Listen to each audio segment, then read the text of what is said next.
है सबका उपसंहार कर लेंगे। मैं निवेदन कर रहा था कहां से शुरू करें हम यज्ञ की चर्चा। तो महर्षि दयानंद जी महाराज ने अपने ग्रंथों में स्थान स्थान पर कुछ ऐसे संकेत किए हैं जिनसे आपको एक बात से समाधान मिल जाएगा, और मैं ऐसी कई बातें बताऊंगा। सबसे पहली बात यह है कि हम यज्ञ करने बैठे हैं, हवन करने बैठे हैं, अग्निहोत्र करने बैठे हैं, तो सबसे पहले हमको संविधा चाहिए। बोलो जी, क्या चाहिए? संविधा चाहिए। तो संविधा को हमें परखना होगा, या ऐसे ही लगा दे? संविधा परखनी होगी।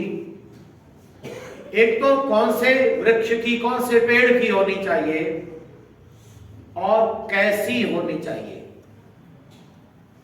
ऋषि दयानंद ने कहा संविधा कच्ची नहीं होनी चाहिए, संविधा धुनी हुई नहीं होनी चाहिए, और एक बात और कही, संविधा मलिन देशोत्पन्न भी नहीं होनी चाहिए। मलिन देशोत्पन्न अर्थात ऐसी जगह से उठाई नहीं होनी चाहिए जहां गंदगी हो। जैसे कई बार आपने देखा होगा पेड़ खड़ा है, उसके नीचे गंदगी हो रही है और वो लकड़ी गिर गई, आप उसे उठाकर संविधा के लिए प्रयोग कर रहे हैं, ऐसी भी नहीं हो सकती। संविधा की परख के साथ साथ आपको सामग्री मिलानी है, तब सामग्री तैयार करनी है तो क्या करें? तो ऋषि दयानंद कहते हैं हर सामान को आप अलग अलग जांच कर लीजिए तब मिलाइए। अच्छा, एक बात आपके व्यवहार की, आपके साथ ऐसी घटना घटित हुई होगी, जब आप हवन कर रहे हैं, हवन करते करते किसी ने कहा रुको रुको रुको, सामग्री मत डालना, इसमें कीड़े हैं। ऐसा हुआ कि नहीं? अरे बोलो, क्यों हुआ? क्यों हुआ? क्योंकि हमने हवन करने से पहले उसकी जांच पड़ताल करना आवश्यक नहीं समझा। जबकि ये पहले कह दिया गया है, यह सरल व्यवहार है, इसके लिए कोई ज्यादा प्रयास नहीं करना है। लेकिन लोग हर समय जागरूक कहां रहते हैं? हालांकि कुछ लोग ऐसे होते हैं जो हर समय परख करते हैं, हर समय। जैसे हम हवन करने बैठे हैं किसी परिवार में, तो हमने कहा भाई चावल लेकर आओ, मीठा लेकर आओ, मेवा लेकर आओ, ले आए, और हमने कहा इसे देखो, तो पता है माँ क्या कहती है या बहन क्या कहती है उस घर की? साफ है, साफ बेशक है, लेकिन फिर भी जांच करो। कितना भी साफ हो, पूरी तरह विश्वास हो, लेकिन सामग्री में मिलाने से पहले फिर भी एक बार जांच लो। अरे 1 सेकंड 2-4 सेकंड लगेगा, आप उसे एक बार खोल करके थाली में देखो, थाल में कि इसमें सब ठीक है, तब मिलाओ। इसके लिए एक बड़ा उदाहरण जबरदस्त। रात्रि का सन्नाटा है, हम गाड़ी से रोड पर भगे चले जा रहे हैं, आगे क्रॉसिंग आ गया, जांच करें या भागे चले जाएं? नहीं बोलो, एक बार जोर से आराम लो। जांच करें। नहीं, अब कोई नहीं आएगा, ऐसा दिमाग रखो थोड़ी देर के लिए। और दुर्घटनाएं बोलो ऐसे ही होती हैं। कोई नहीं आ रहा है, अब कोई नहीं आ रहा है, इस गली से कोई नहीं गुजरेगा, ना हॉर्न दिया, ना अपनी स्पीड कम की, ना ही जांच की, चले गए और पता चला आगे लुढ़के हुए मिले। ये आपने तय कैसे कर लिया कि चौराहे पर कोई नहीं मिलेगा, आप ही अकेले दौड़ रहे हैं? ठीक ऐसे ही ये निर्धारित कैसे किया जा सकता है कि ये जो सामान अभी हमारे सामने पैकेट में आया है, ये तोल कर लाया गया है, उस दुकानदार के यहां पर सब ठीक ही होगा, ये आपने कैसे जान लिया? या हमने अभी 1 महीने पहले अपने घर में साफ करके अनाज रखा था, वो 1 महीने तक बाद में साफ ही रहेगा, ये आप निर्धारित कर सकते नहीं? क्योंकि जो खाने का पदार्थ है उसमें थोड़ी देर में ही कीड़े लगने की संभावना रहती है। इसीलिए बड़ी सुरक्षा करनी पड़ती है। अनाज को वर्ष भर और उससे ज्यादा रखना है तो हम कितने इंतजाम करते हैं। इसीलिए जब भी आप हवन करने बैठे तब आप हर पदार्थ को अच्छे से जांच कीजिए, तब सामग्री में मिलाइए। और घृत के लिए कहा ऋषि ने संस्कारित घृत प्रयोग करो। बोलो ऐसा संस्कारित, जबकि घृत अपने आप में संस्कारित है। घृत अपने आप में ही संस्कारित होकर बना है, लेकिन फिर भी जो घृत हमारे पास रखा हुआ है उस घृत को और संस्कार कब करेंगे, पहले उसे गर्म कीजिए और हवन के लिए छान कर प्रयोग कीजिए। ओहो, देखो तो सही ऋषि क्या कहते हैं, क्या करना है, गर्म करो और छान करो। और आपने अक्सर देखा होगा जो अग्नि जल रही है ठंडा घी लेके बैठ जाते उसी पे गर्म करते, भाई थोड़ी देर रुक जाओ भाई, पहले से गर्म कर ले दो, उसी अग्नि पर गर्म करते हैं। पहले से गर्म करके रखिए, छान कर रखिए, और अगर आप सामर्थ्यशाली हैं तो उसमें केसर और कस्तूरी भी डालिए। और आपको यज्ञ का लाभ ना मिले, यज्ञ से रोग दूर ना हो, यज्ञ से स्वास्थ्य ना मिले, तब कहना आप। लेकिन अगर आपने कोई जांच नहीं की और ऐसे ही बाजार से लाकर सामग्री बिना परखे बिना जांचे ऐसे ही खोलकर स्वाहा शुरू कर दिया तो लाभ के स्थान पर हानि होगी। जिन लोगों को लाभ नहीं हो रहा है उन्हें परखने की आवश्यकता है, उन्हें निरीक्षण करने की आवश्यकता है कि गलती तो नहीं हो रही है कहीं। इसीलिए अब यहां से चर्चा शुरू होती है। जैसे हम सामग्री को परखते हैं, संविधा को परखते हैं। मैं एक परिवार में यज्ञ करा रहा था, बिल्कुल आर्य समाज के संपर्क में एक बार भी वो परिवार नहीं आया, बिल्कुल पौराणिक परिवार। उसने अपने किसी मित्र से पूछा कि भाई मुझे हवन कराना है, तो उसने कहा कि हवन कराना है तो अगर आचार्य जी खाली हो तो उनसे कराए। खैर संयोग से मैं मिल गया, मैंने उसको सामान लिख करके भेजा। मैंने कहा सब जांच पड़ताल करके रखना। तो उस व्यक्ति ने कमाल कर दिया, 2 दिन पहले सामान लाया, संविधाओं को धोया, धोकर सुखाया और नए बर्तनों में रखा। ऐसे नहीं डाल दिया, नया बर्तन उसमें संविधा को रखा। अरे संविधा को जब इतने अच्छे से रखा है तो अन्य सामान को कितने अच्छे से रखा होगा। बड़ा दिल खुश कर दिया साहब। मैंने कहा वाह, सारा सामान जो मैंने बताया, मैं अब जब किसी को सामान की लिस्ट भेजता हूं, आजकल पहले तो मैंने पर्चा छपवा दिया था और अब तो सब कुछ ऑनलाइन हो गया है। मेरी लिंक पर भी मैंने डाल रखा है सामान अग्निहोत्र के लिए क्या सामान है, वो आप देख सकते हैं नेट पर खोज कर। मेरा नाम डालेंगे तो ढेर सारा सामान, ढेर सारे विचार मिलेंगे आपको। मुझे नेट पर फॉलो कीजिए। तो मैंने उसको भेजा, उसमें सब लिख दिया। मैंने ये भी लिख रखा है संविधाएं कौन से पौधे पेड़ की होगी और संविधाएं कैसी होनी चाहिए, लिख रखा है। सामग्री कहां से ले आप। एक बार दिल्ली गया मैं, 8-10 साल पहले की बात है, खारी बावली, भाई सामग्री चाहिए। कई दुकानों पर गया तो उन्होंने समझा कोई व्यापारी आ गया, कोई व्यापारी आ गया, कितना चाहिए। मैंने कि बहुत चाहिए सामग्री, पर तुम सही बताओ क्या हिसाब देते हो। 30 रुपए किलो दे देंगे साहब। 30 रुपया किलो। अच्छा बताओ 30 रुपए किलो में क्या देगा वो, कचरा, केवल लकड़ी का बुरादा। 30 रुपए किलो में वो क्या सामग्री देगा। वहां पर कोई सामग्री इससे 30-40 रुपए किलो से कोई ज्यादा नहीं, सब थोक में देने वाले लोग। ऐसी सामग्री मेरे देश में प्रयोग की जा रही है। इसीलिए मैं आपसे ये संकेत में कह रहा हूं, आप चाहें तो अपने स्तर से ये सामग्री बनाइए। जैसे गुरुकुल कांगड़ी ने तैयार की, पूरा देश भर में और विदेश में गुरुकुल कांगड़ी की सामग्री जाती है।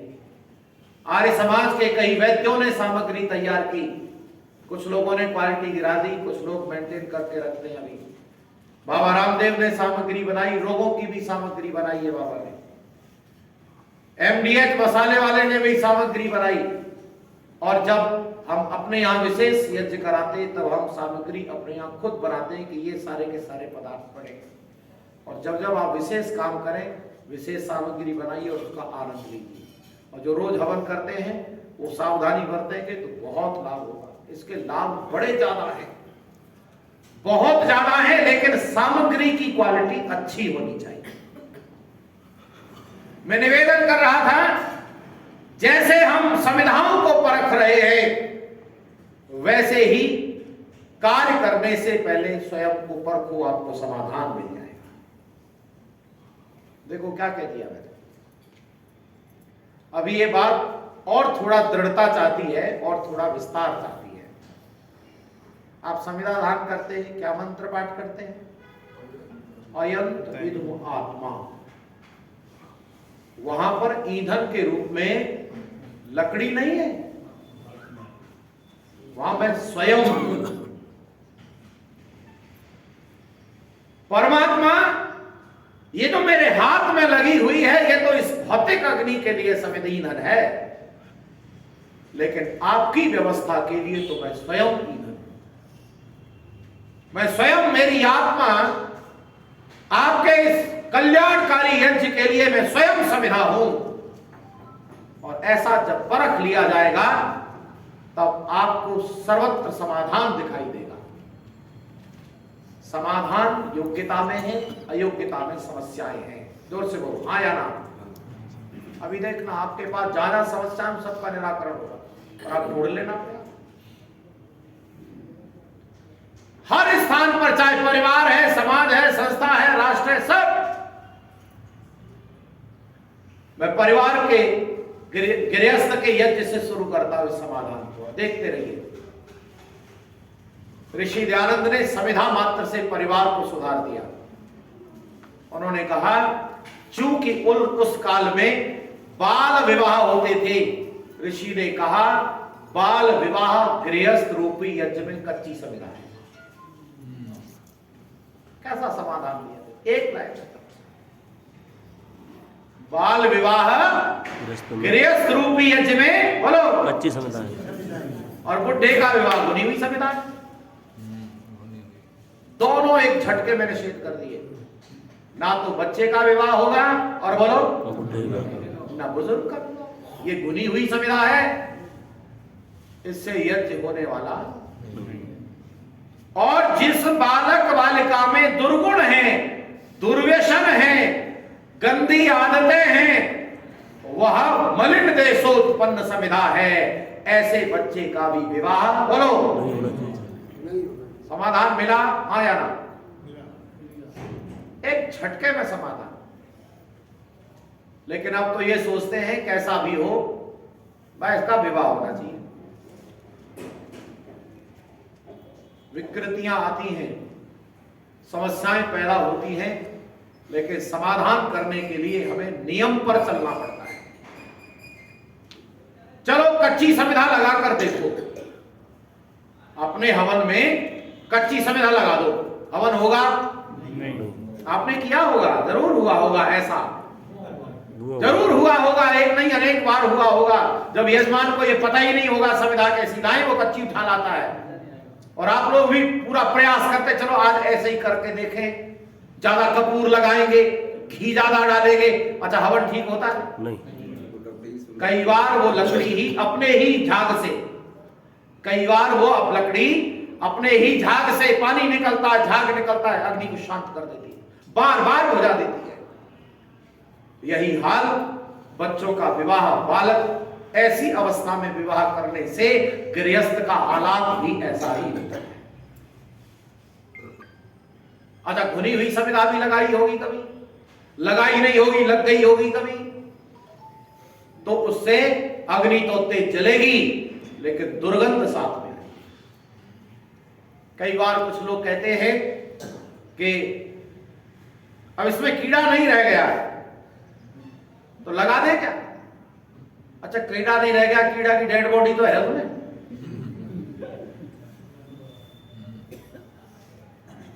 कीड़ा लगी हुई संविधान नहीं लगा सकते आप।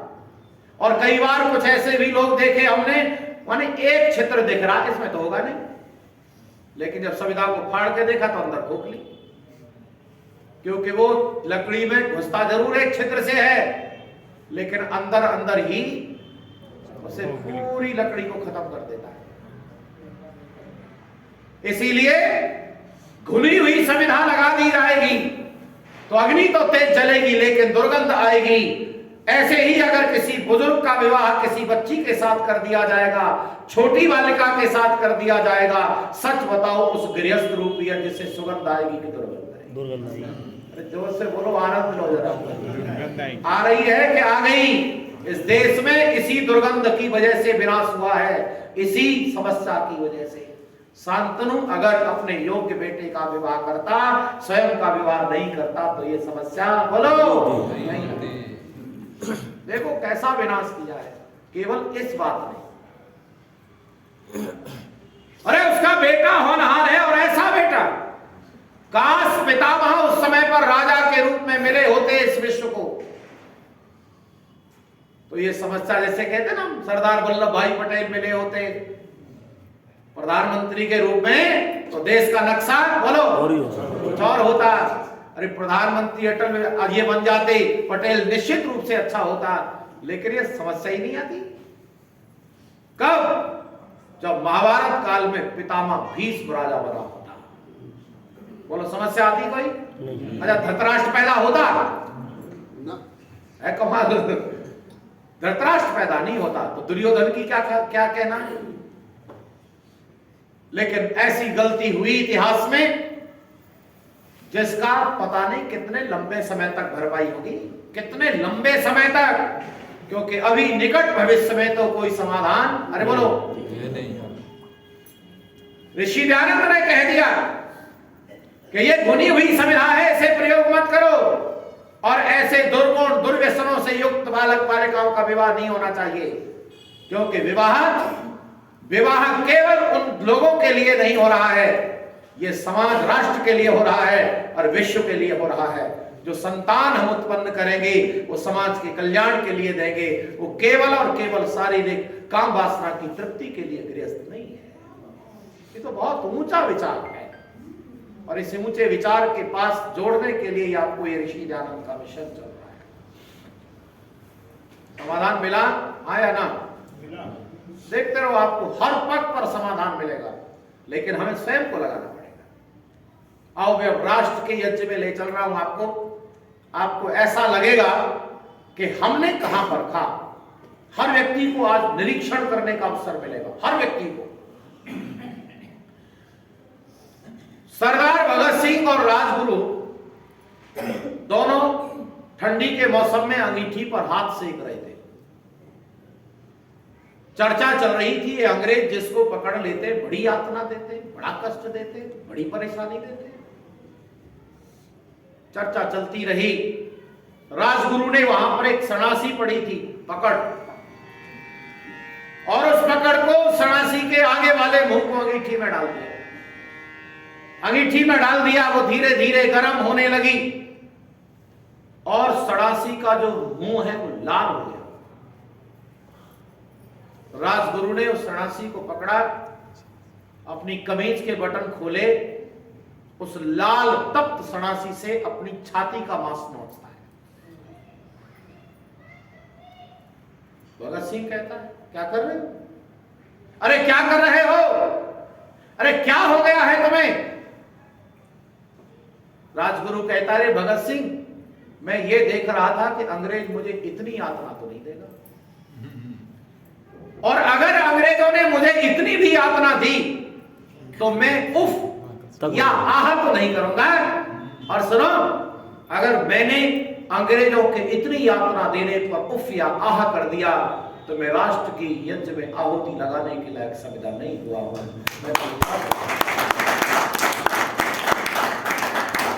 मैं परख रहा हूं अपने आप को। ऐसे ही परखा था आजादी ऐसे ही नहीं आ गई कि कोई भी इकट्ठा हो जाए। और याद करो वो दिन जिस समय 5 प्यारे इकट्ठे किए थे, आओ कोई है अपनी भेंट राष्ट्रमां को देना चाहे, फर्क कर ली। कितने लोग आए थे उस हजारों लाखों की भीड़ में? 5 लोग निकल के आए थे, बस 5। आपको क्या लगता है सब क्रांतिकारी हो गए थे उस समय? नहीं, फर्क आई, क्योंकि एक आया, एक आने के बाद नाली से रक्त प्रवाह कर दिया गया। उन्होंने कहा ये तो बलि चढ़ा देता है, और डर के मारे नहीं आए। 5 लोग आए, वो खून तो ऐसे ही बहाया जा रहा था ताकि लोगों को ये परखा जा सके कि इनमें से हिम्मत वाला कौन है, क्योंकि जो अपना खून बहा सकता है राष्ट्र के, केवल वही काम आ सकता है। जो खून देने को तैयार नहीं है, अरे तुम मुझे खून दो, ऐसे ही आजादी मिल जाती है। यहां तो भेंट चढ़ाई जाती है, अपना सिर भेंट चढ़ाया जाता है, तब जाकर के ये स्वतंत्रता जैसा वातावरण मिलता है। हर क्रांतिकारी ने स्वयं को इससे भी ज्यादा भयंकर परीक्षाओं से गुजर करके उस टोली में सम्मिलित होने की व्यवस्था की है, तब जाकर के देश आजाद हुआ है। आप मुझे अब एक बात बताओ, क्या हमने कभी आर्य समाज का सदस्य बनने से पहले स्वयं को परखा? हाँ या ना? आनंद लो, आपको समाधान देना है ना, मुझे समाधान मिलेगा। आर्य समाज का सदस्य बनने से पहले आपको अपने आप को परखना पड़ेगा, और आपको भी परखना पड़ेगा, और आर्य समाज की अंतरंग को भी परखना पड़ेगा। और जब परख करके व्यक्ति सदस्य बनाया जाएगा तो समस्या होगी या समाधान होगा? बोलो, समाधान मिला कि नहीं मिला? समस्या तो मूल में कर ली आपने, समस्या तो जड़ में पैदा कर ली। या किसी को भी सदस्य बना दिया जो सिद्धांत जानता है तो, सिद्धांत पर चलने को तैयार है तो, नहीं चलने को तैयार है तो, पौराणिक मान्यता रखता है तो भी सदस्य बना लिया, तो फिर कहां से आर्य समाज के ऋषि दयानंद के मिशन को समझेगा? ऋषि दयानंद का मिशन इसमें बिना परखे आपने लोगों को लगा दिया, गलती इसीलिए हुई। मैं एक दिन आपको ये बात बता चुका हूं, सदस्य कैसे बनता है, सभासद कैसे बनता है, और अधिकारी तक कैसे जाता है। यहां ऐसे ऐसे लोग अधिकारी बन जाते हैं जो पौराणिक मान्यता में विश्वास करते हैं। क्यों जी, मैं ठीक कह रहा हूं क्या? अरे जोर से बोलो, ठीक कह रहे हैं। तो क्या होगा? ऋषि मिशन समझ में आएगा? नहीं। अरे ऋषि मिशन को खत्म कर देगा वो। हमारे से कहते हैं लोग कई बार, आचार्य जी आप ये बात मत कहना, मूर्ति पूजा का खंडन। अरे आर्य समाज में बैठ के भी हम आपको सत्य सिद्धांतों की जानकारी नहीं देंगे तो पौराणिक मंत्रों में जानकारी देंगे? इसका मतलब उस आदमी के दिमाग में गलत कीड़ा घुस रहा है, वो गलत सदस्य बन गया है, गलत अधिकारी बन गया है। आर्य समाज का सदस्य बनने से पहले परखना, अध्यापक बनने से पहले परखा जाता है या ऐसे ही अध्यापक बना दिया जाता है? पहले उसे योग्यता देखी जाती है, उसकी परीक्षाएं होती हैं, तब जाकर अध्यापक बनाया जाता है। सेना में भर्ती होने के लिए ऐसे ही भर्ती हो जाते हैं, परखा जाता है।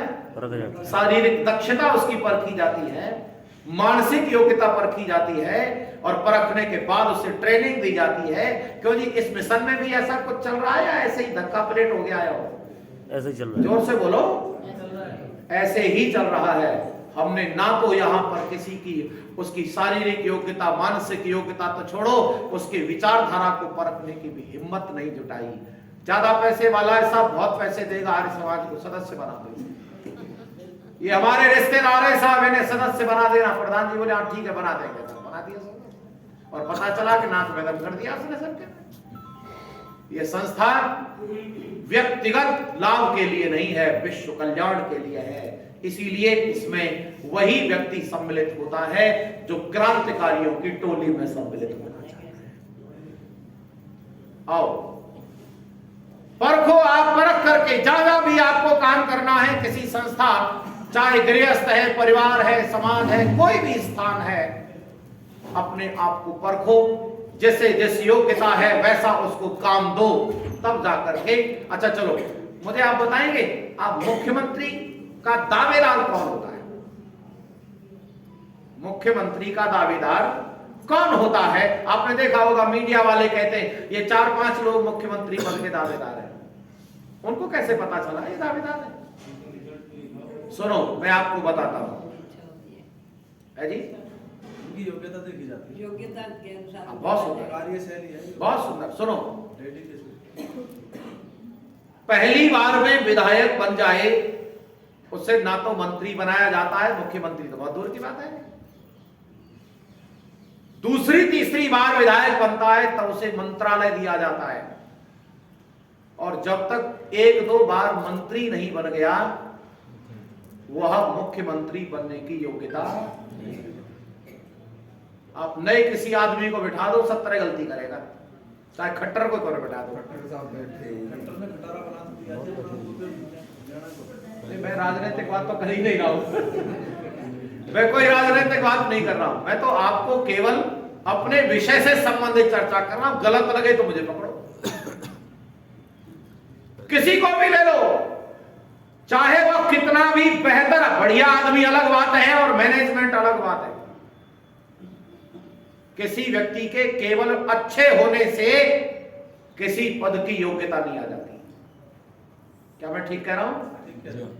इसीलिए कौन किस पद का योग्य है, हमें उसी पद पर उस व्यक्ति को रखना चाहिए, चाहे वो कोई संस्था हो, चाहे वो घर हो। अच्छा, घर में सब बुजुर्ग ही जिम्मेदारी के काम करते हैं कि नौजवानों को भी दिया जाता है?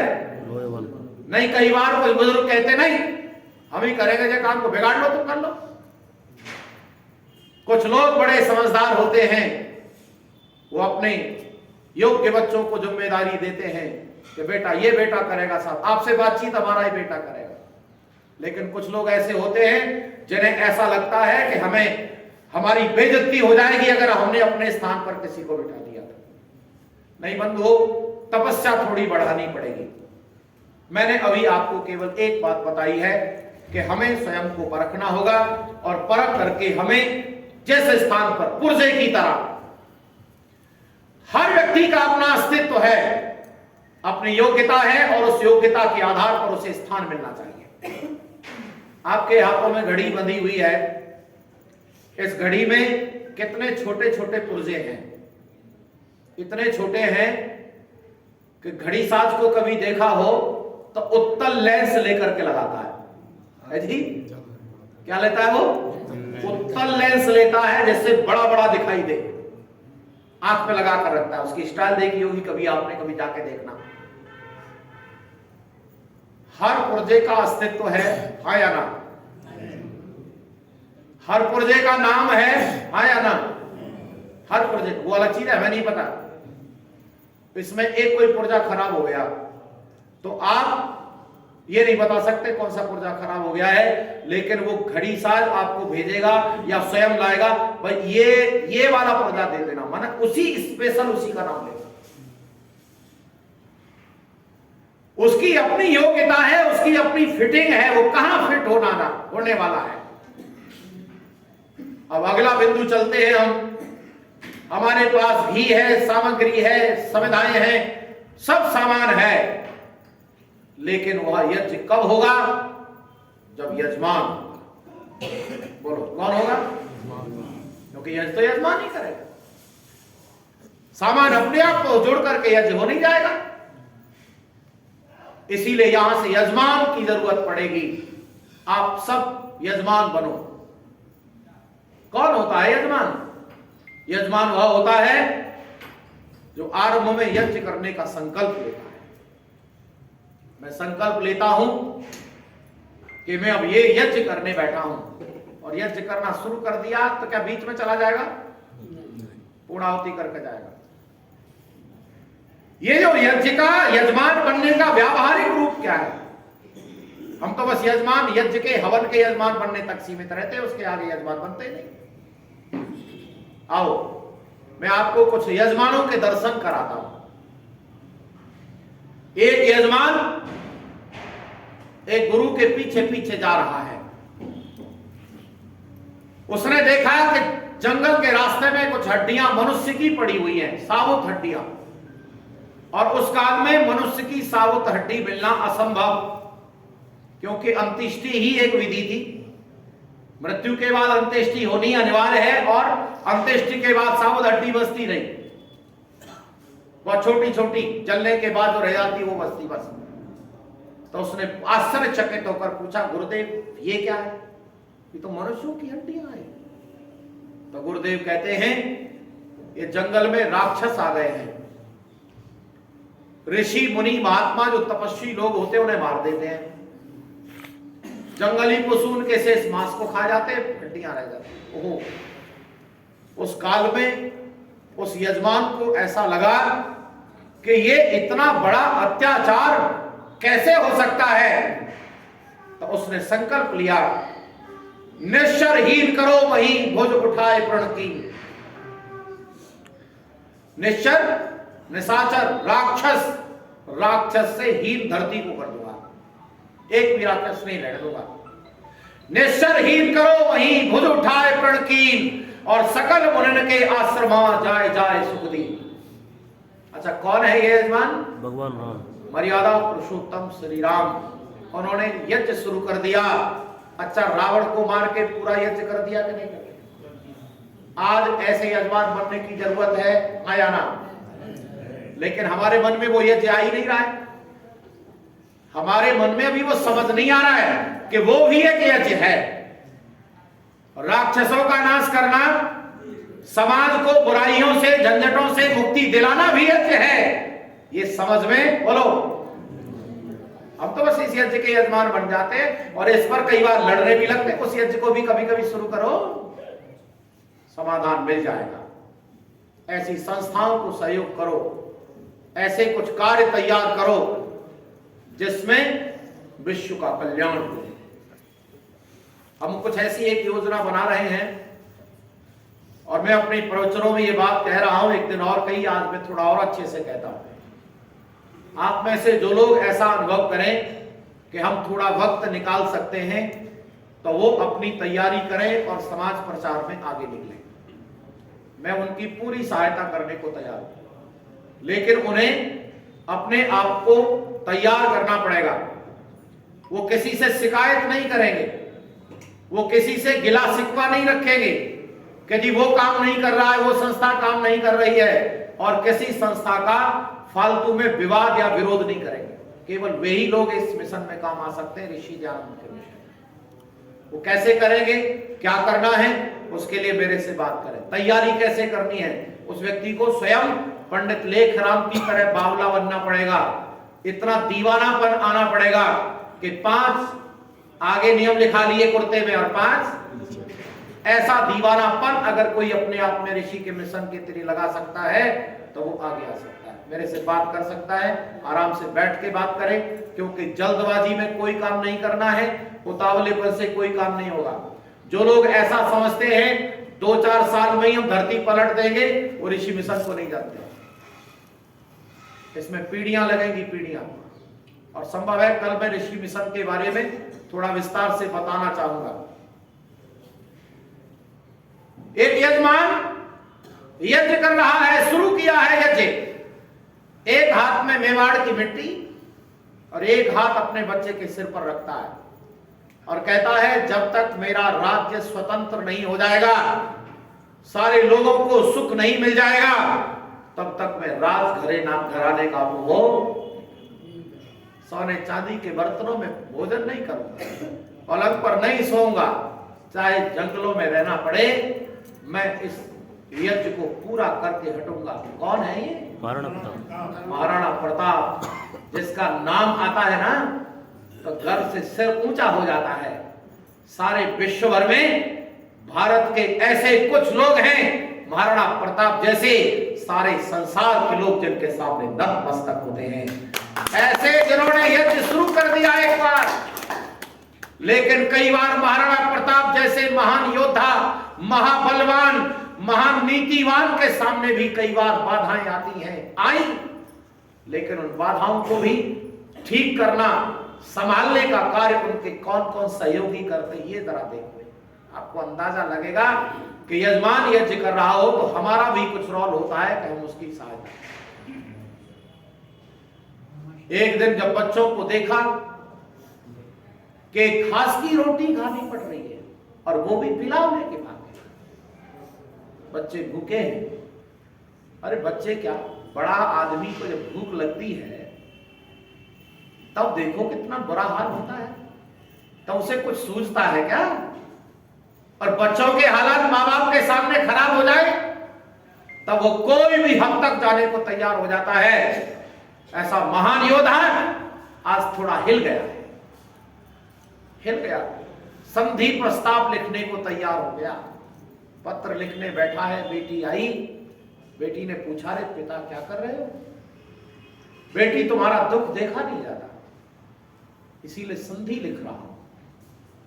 तो बेटी ने कहा, बेटी को आप यहां उस महाराणा प्रताप को यजमान अगर कहते हैं तो बेटी को आप समिधा कह सकते हैं, कई बार समिधा ही यजमान को संभाल देती है। बेटी ने कहा, रे पिता हम सम्मान के साथ मर तो सकते हैं लेकिन अपमान के साथ जी नहीं सकते हैं, इसीलिए संधि तो कार्य दिमाग में कैसे आ गया? अच्छा, जिसकी बेटी ऐसा कह रही हो, बलिदान होने को तैयार हो, अच्छा वो पिता क्यों कर खड़ा नहीं हो जाए? तो दोबारा खड़ा हो गया। वो कहता है लेकिन क्या करे, धन का भाव है।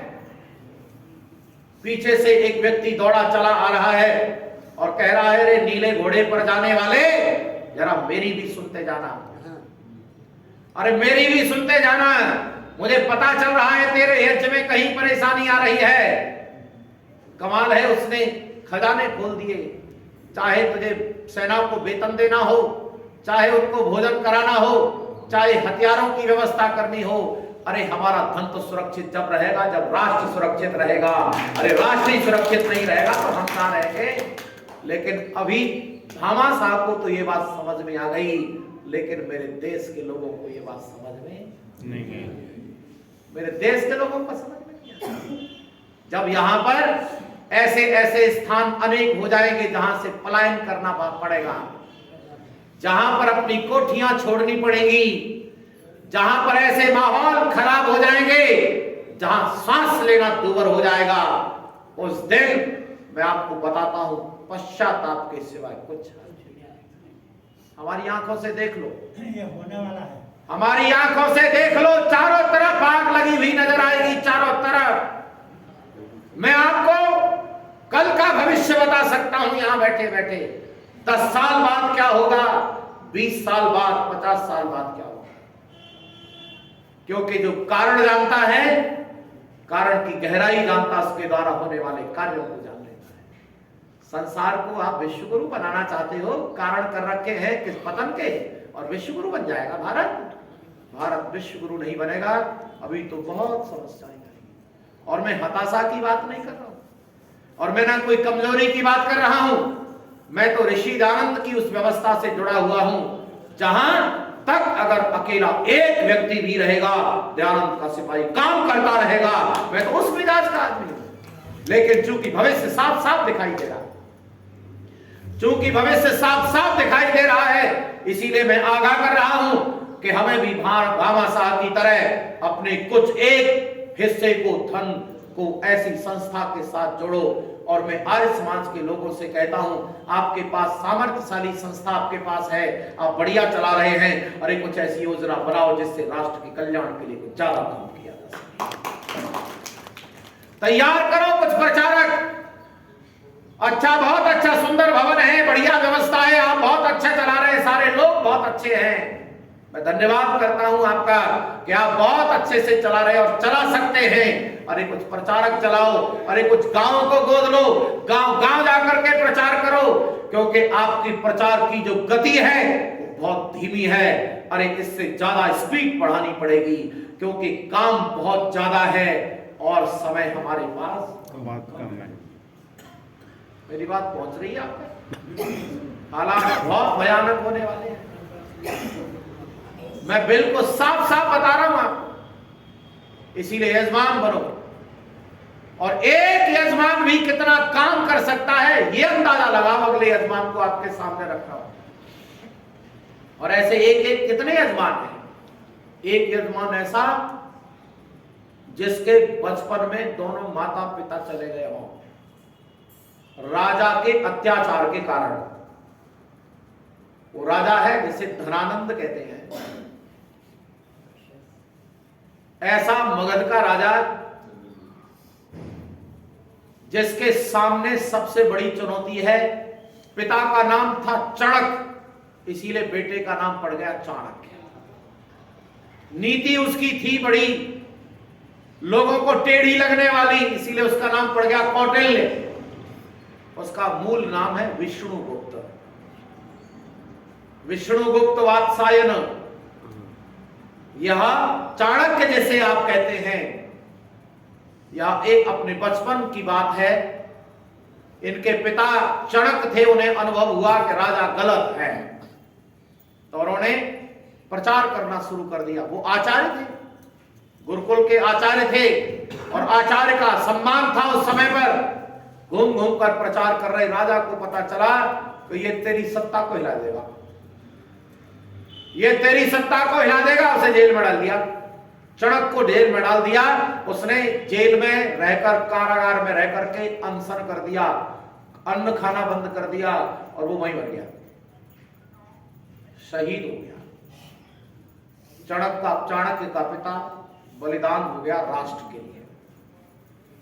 गोपनीय सूत्रों से उस बच्चे को, कौटिल्य को पता चल गया,